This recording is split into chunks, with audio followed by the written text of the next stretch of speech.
Bonjour, on va continuer avec les types de données.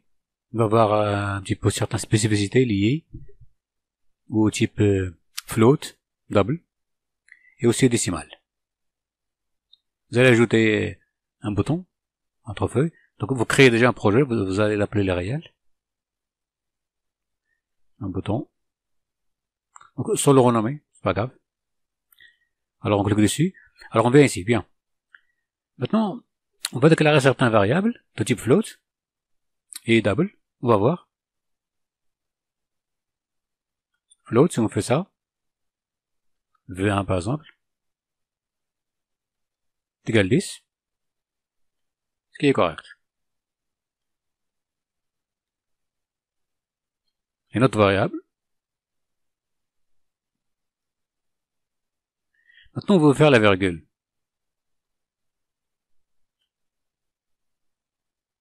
D'accord? Alors la virgule, bien sûr, ça se fait avec point.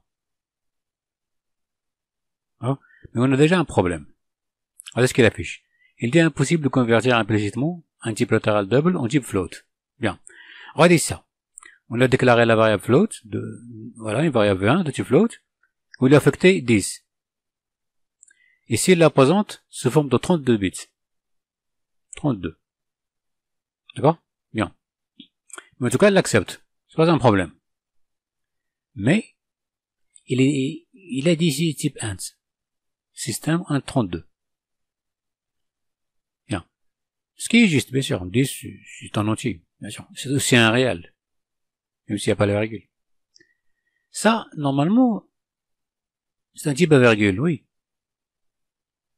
Mais le problème, regardez ce qu'il dit. Il dit, je ne peux pas convertir le type double en float, alors que nous, on n'a pas déclaré double. On n'a pas. C'est pareil ici. Nous n'avons pas déclaré 10 comme entier. Et bien ça, ce sont les caractéristiques liées au set sharp. Vous avez des types de données de calcul, comme par exemple les entiers et les types à virgule flottante. Bien. Lorsque vous utilisez des nombres qui ne dépassent pas 2 milliards et quelques, tous les nombres entiers, cette charte va les considérer comme des entiers à 32 bits. Int, ça veut dire int ou int 32. Tous. À condition qu'on ne dépasse pas 2 milliards et quelques. Ça veut dire qu'on ne dépasse pas les limites de type entier int ou int 32. Pour les nombres avec virgule, à chaque fois que vous déclarez un nombre avec virgule, set sharp, il le considère automatiquement comme double. Il n'est pas float, il est double. Automatiquement. À moins bien sûr qu'on va convertir, qu'on va dire convert to float, ça veut dire convert to single. D'accord. Mais là, comme ça, automatiquement, il le considère comme double. Et il vous dit, vous pouvez pas convertir double au float. Pourquoi? Parce que double, le type de données double est plus grand que float, bien sûr. Et pourquoi ça? C'est comme ça, c'est le langage set sharp, c'est comme ça qu'elle fonctionne. Vous utilisez un entier de cette façon, il le considère comme int 32. Même si vous avez ici long, il va le considérer comme int. Vous pouvez commenter ça. Maintenant, pour les nombres réels, avec virgule, lui, dès le départ, il va le considérer comme double et vous dit au plus, faites attention, vous pouvez pas convertir cette valeur, c'est-à-dire implicitement, en float. C'est-à-dire, on doit faire convertir, on doit dire convert to single, d'accord? Sinon, on doit faire un cast, etc. Bien. Maintenant, si vous voulez que ça marche, si vous voulez que set sharp considère cette valeur-là comme vraiment float, dès le départ, alors vous allez venir derrière l'ombre lorsque vous avez terminé d'écrire votre nombre, à la fin, et vous allez ajouter la lettre F. F. Que ce soit F minuscule ou F majuscule. Les deux, c'est la même chose. C'est majuscule ou majuscule, c'est la même chose. Maintenant, si je ramène la souris, regardez ce qu'il dit. System.single. Ça veut dire single, c'est float. Là, il considère comme un float. Ici, c'est la même chose. Donc, si vous voulez que cette sharp prenne en compte que votre variable type float est vraiment float, Alors, le nombre que vous utilisez, ça veut dire une valeur littérale, un nombre directement que vous saisissez, vous tapez vous-même, vous devez ajouter la lettre F, le suffixe F. On parle de suffixe. F. Que ce soit F minuscule ou majuscule. Les deux, c'est la même chose. Bien. Maintenant, on va voir double. On va continuer. Une troisième variable, le 3, est égal, par exemple,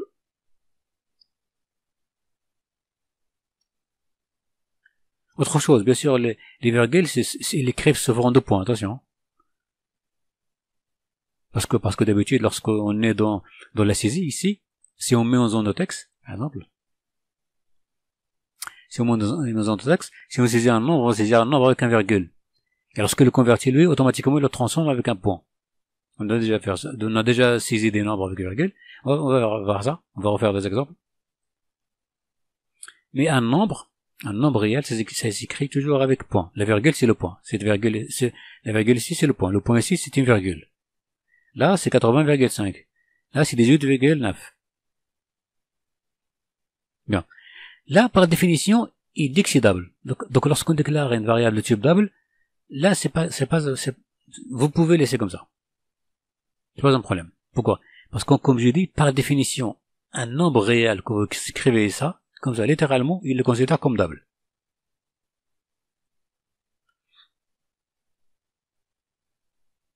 On va déclarer une quatrième variable, qui est égale 100. Bien. Donc, double peut contenir 100. Bon, mais regardez. Cet arbre le considère toujours comme un entier. Il te dit c'est un entier. Maintenant, nous, on veut qu'il le considère comme un double. Alors, vous venez toujours à la fin de votre nombre, jusqu'à la fin, et vous ajoutez la lettre D. Là, si vous ramenez la souris, il vous dit double. Ou là, vous ajoutez D minuscule ou D majuscule. Les deux. Minuscule et majuscule, c'est la même chose. Là, il considère que c'est double. Ici, c'est pas grave. Pour les virgules. Pourquoi? Parce que par définition, il les considère comme double. Mais vous pouvez aussi ajouter ici. Vous pouvez ajouter ici, par exemple, D. Que ce soit minuscule ou majuscule, hein. C'est la même chose. Bien. Maintenant, on va voir le troisième type de données qui traite les décimales, qui traite les nombres avec virgule. Et bien sûr, lui, on a vu qu'il est plus grand en matière de nombres après la virgule, bien sûr. C'est le type décimal. On va déclarer une cinquième variable. Et là, par exemple, on va ajouter une autre variable.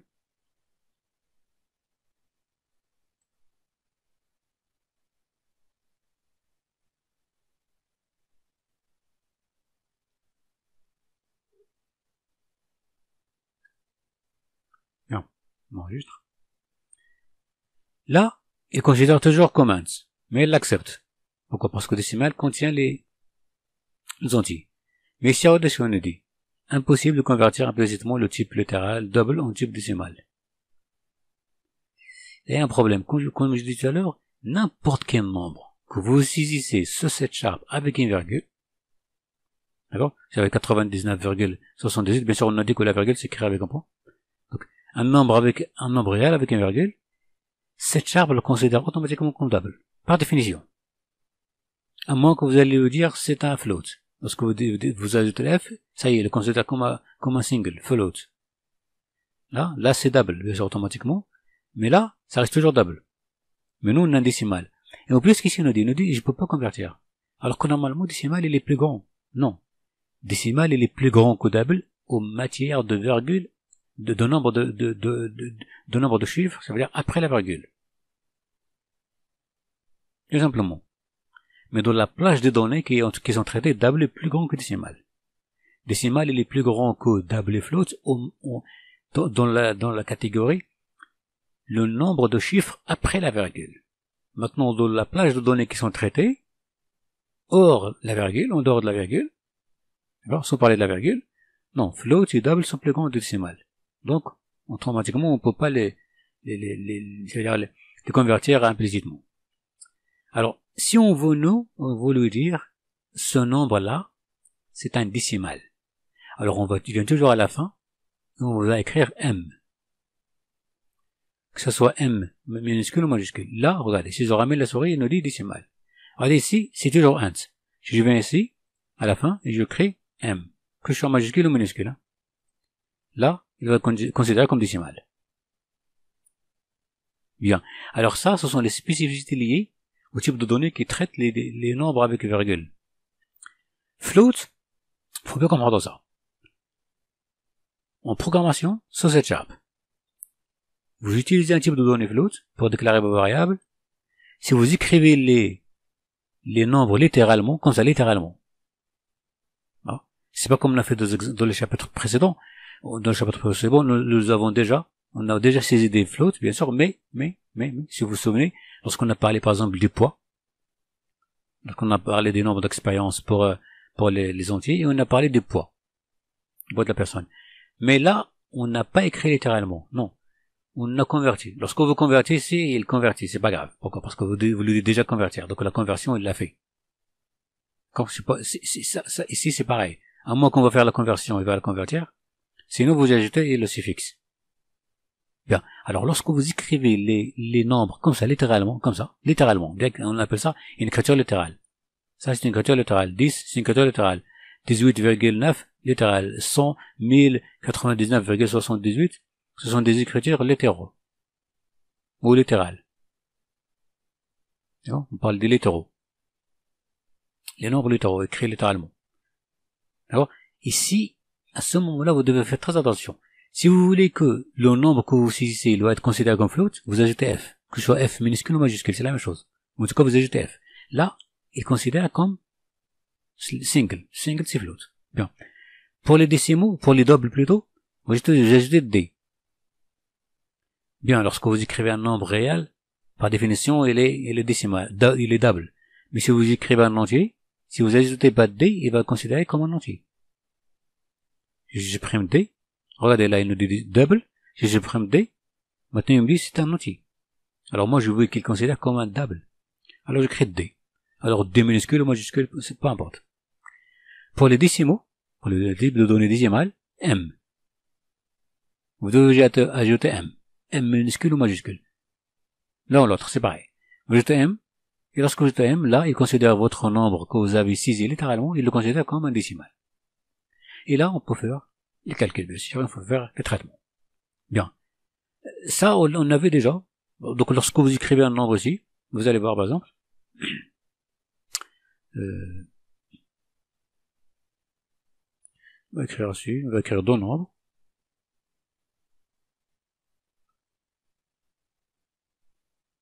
Ensuite, il nous affiche le résultat quelque part. Label. Ça, on a vu, bien sûr, ça, il accepte pourquoi? Parce que nous, on convertissait automatiquement. Donc, lorsque vous convertissez, en utilisant les méthodes de conversion, il va convertir, parce que là, c'est vous qui vous convertissez. Mais littéralement, vous devez spécifier s'il s'agit d'un type de données, de type float, en ajoutant F, ou au double, en ajoutant D, ou au décimal, en ajoutant M.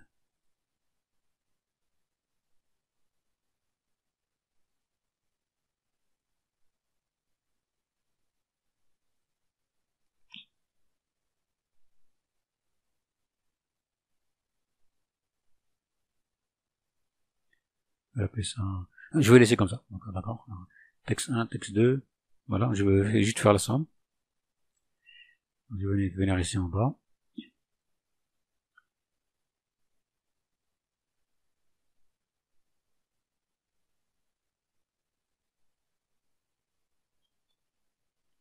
Float, on va déclarer des variables, n'importe laquelle, par exemple. On va l'appeler V7.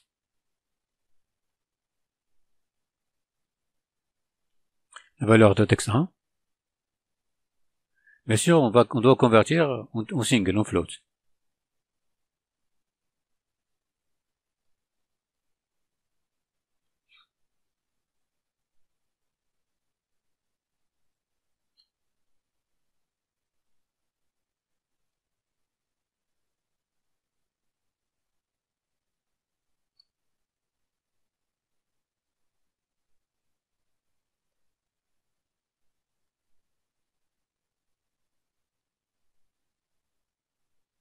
Ensuite, on affecte la somme, par exemple, à la label.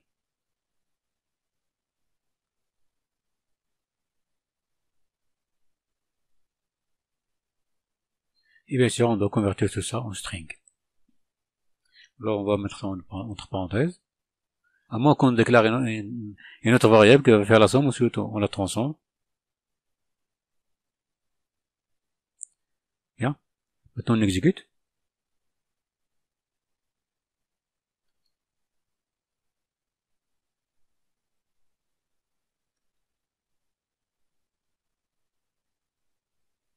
Voilà, par exemple. Bien. Maintenant, si on met 6 points, 10,5 sous forme de points, et déclare erreur. D'accord, faut très attention. Le format de chaîne d'entrée est incorrect. Il va considérer que le point n'est pas une virgule. Donc faites attention. On verra après dans un comment transformer ça, parce que là il faut transformer, il faut changer. Vous devez faire des manipulations sur chercher si c'est un point, virgule, ensuite la remplacer, etc. Mais juste pour dire, les nombres, lorsque vous écrivez les nombres littéralement, la virgule c'est point. Bien. Lorsqu'on fait la saisie à partir d'ici, par défaut, c'est virgule. D'accord? Voilà, c'est tout. C'est ça les spécificités liées au nombre. Et, comme j'ai dit, si vous voulez qu'il considère que votre variable est type de float, lorsque vous utilisez littéralement les nombres, vous ajoutez F. Si vous voulez qu'il considère comme double, vous ajoutez D. Si vous voulez qu'il considère comme décimal, vous ajoutez M. D'accord? Bien. On va voir autre chose. Séparer un petit peu ici. Alors regardez, on va faire certains traitements. On va faire par exemple, si on calcule V1 plus V2. Bon, c'est possible. Si on calcule V1 avec V3, donc type float et double. On va écrire ici une variable. On va l'appeler double. On va l'appeler VRésultat par exemple.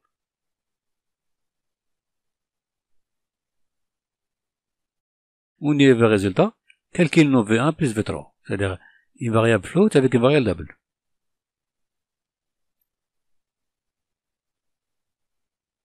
Il accepte. Parce que le résultat, tout simplement, va être double. Si on écrit ici float, il accepte pas. Tout simplement parce qu'on a une variable type double, il dit double est plus grand que float. C'est normal, d'accord? Bien. En tout cas, ici on voit qu'on peut mélanger une variable float avec double. À condition bien sûr que le résultat on l'affecte à une variable type double. Mais on peut le faire, ça veut dire on peut faire des calculs entre float et double. On peut faire la division. Toujours acceptable. On peut faire la multiplication. D'accord? Le reste, on peut faire la soustraction. Donc c'est faisable. Bien. Maintenant regardez ça. Est-ce qu'on peut faire une opération de calcul, d'accord, qu'on va l'affecter à double ou autre chose, entre, par exemple, un float et un décimal. Et l'affecter à double. On va voir. On va prendre V1, plus, par exemple, V5.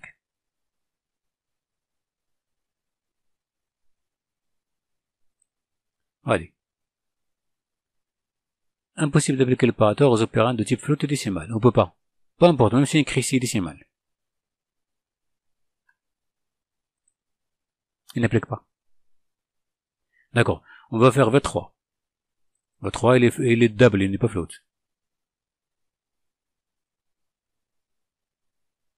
Impossible d'appliquer l'opérateur plus entre double. C'est l'opérateur, en fait. C'est pas la conversion. Donc, il faut comprendre un truc. Autre chose. Entre float et double, vous pouvez faire des traitements dans lesquels vous mélangez float et double. C'est possible. C'est tout à fait possible. Il faut juste respecter la variable qui va recevoir le résultat. Il faut juste que ce soit la plus grande, double, c'est tout. Mais vous pouvez faire des traitements de calcul entre float et double. Vous pouvez faire la multiplication, la soustraction, etc., la division, etc. Vous pouvez faire ça.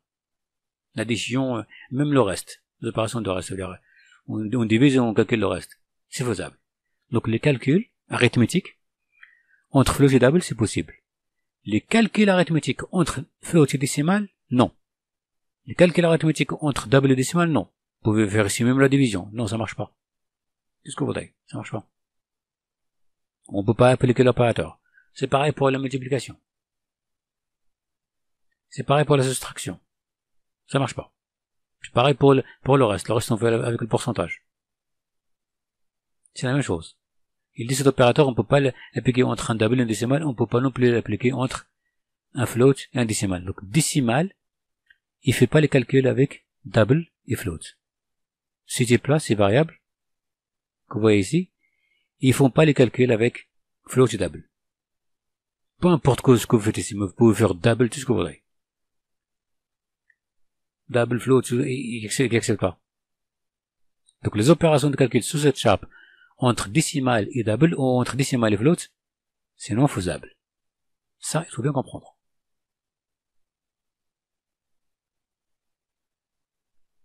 Bien. Ensuite, bien sûr, vous pouvez faire les calculs entre float et double, tout à fait normal, voilà. On va vérifier, on va venir ici, par exemple, écrire V1, V1 et V3.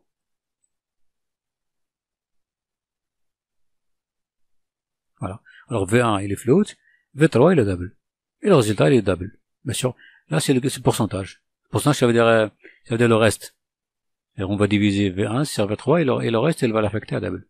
Ou on va faire plus pour ne pas que ce soit juste facile, un calcul facile. Bien. Là il l'affiche. Là on peut l'affecter par exemple à label. On va ramener ici là. Non. On va supprimer ici.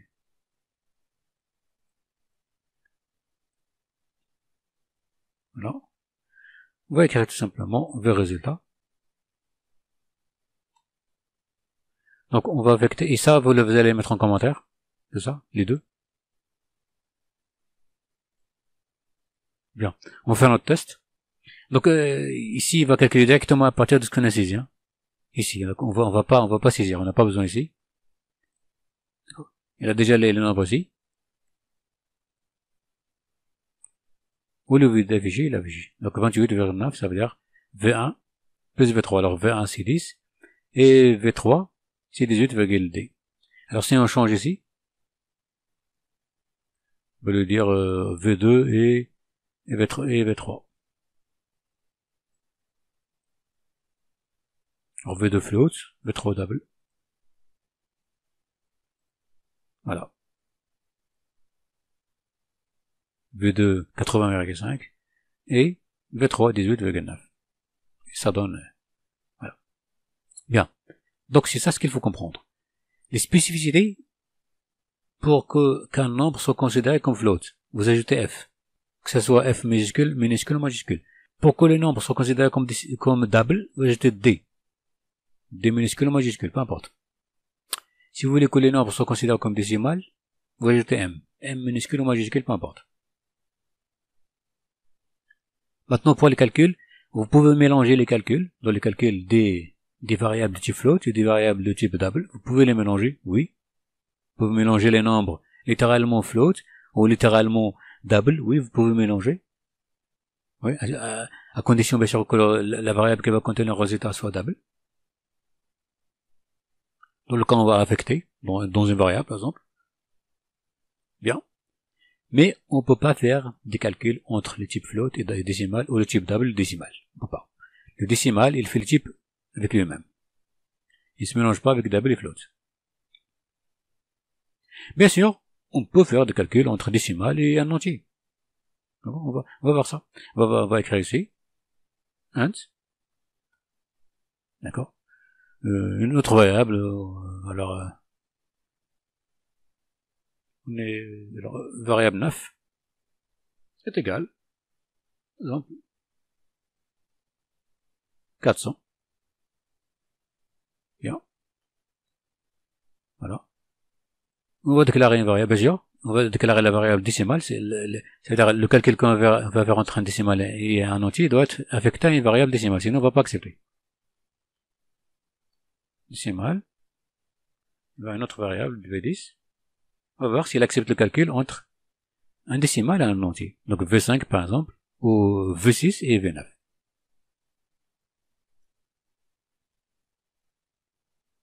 Oui, j'accepte. Donc, entre les décimaux et les entiers, oui, il accepte. Mais entre les décimaux et les double floats, il n'accepte pas. Donc, décimal, il se mélange pas avec double float. Par contre, il peut se mélanger avec tous les entiers. Int, short, etc. On peut même mettre ça short. Ça marche.